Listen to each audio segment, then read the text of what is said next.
নমস্কাৰ, মোৰ নাম প্ৰণীতা ৰায়। মই 1 নং বহলপুৰ পঞ্চায়তৰ কিবা 3 নম্বৰ ৱাৰ্ডৰ বিজেপিত।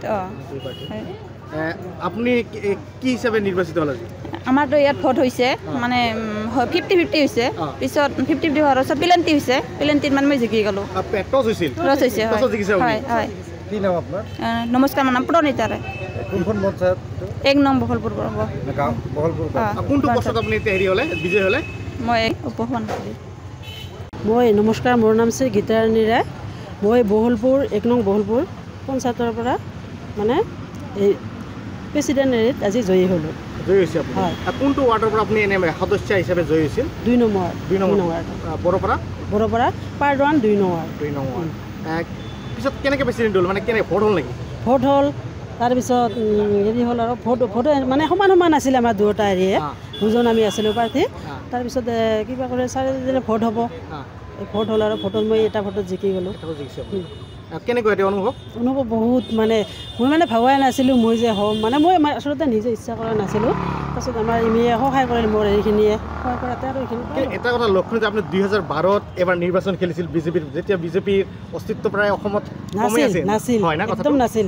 আমি তেতিয়া কেনভাছত গৈছিলোঁ এই ৱাৰ্ড মেম্বাৰৰ কাৰণে, তেতিয়া কৈছিলে এই বিজেপি আৰু ক'ত, মানে মই কৈছোঁ মোক যদি ভাল পাই দিব আপোনালোকে, নাপাই যদি নিদিব।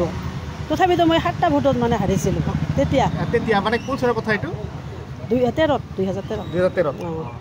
তাৰপিছত আজি মানে মোৰ মানে ইচ্ছা আছিল মনত, মানে লাহে লাহে মানে অলপ কিবা। তাৰপিছত মই ধৰ ৱাৰ্ড মেম্বাৰতো মানে উঠা কথা নাছিল। তাৰপিছত আমাৰ গাঁৱৰ মানুহখিনি কয় বোলে উঠ না, তোমাৰ বহুত হেৰি আছে আৰু কি, বহুত অৱদান আছে। তাৰপিছত মই মানে নিজে ইমান নাভাবোঁ মোৰ যে কিবা আছে বা নাই। তাৰপিছত ৰাইজৰ কাম কৰা মোৰ বিৰাট ইচ্ছা, সেইকাৰণে মানে মই কিবা কৰিলোঁ আৰু। সভাপতি হিচাপে যে বহলপুৰৰ গাঁও পঞ্চায়ত ৰাইজক কি জনাব প্ৰথম, আৰু আপোনাৰ পৰিকল্পনা কি আগন্তুক দিনত ৰাইজে সভাপতি হিচাপে, সভানেত্ৰী হিচাপে? মানে কি, এতিয়া ৰাইজে মোক পাতিল, এইবাৰৰ হেৰিটোতো বহুত ডাঙৰ জানে আপোনালোকে। ৰাইজে নহয়, আমাৰ যিখিনি ৱাৰ্ড মেম্বাৰ সেইখিনিৰ পৰা চিলেক্ট হৈছে। এৰা যদি যিখিনি আমাৰ নিয়ম নীতি থাকে পঞ্চায়তৰ, নিয়মতে যিখিনি কৰিব দিয়ে, মোক যিখিনি বোলে এইখিনি ৰাস্তা ঘাটা অমুক তমুক যিখিনি আমাৰ সমস্যা থাকে গাঁৱৰ, সেইখিনি মানে মই মানে ৰাইজৰ কাৰণে চেষ্টা কৰিম। যিখিনি থাকিবও লাগিব আঁচনিখিনি, যিখিনি মানে মই সেইখিনি পাৰিলে চেষ্টা কৰিম, যিখিনি পাওঁ সেইখিনি চেষ্টা কৰিম।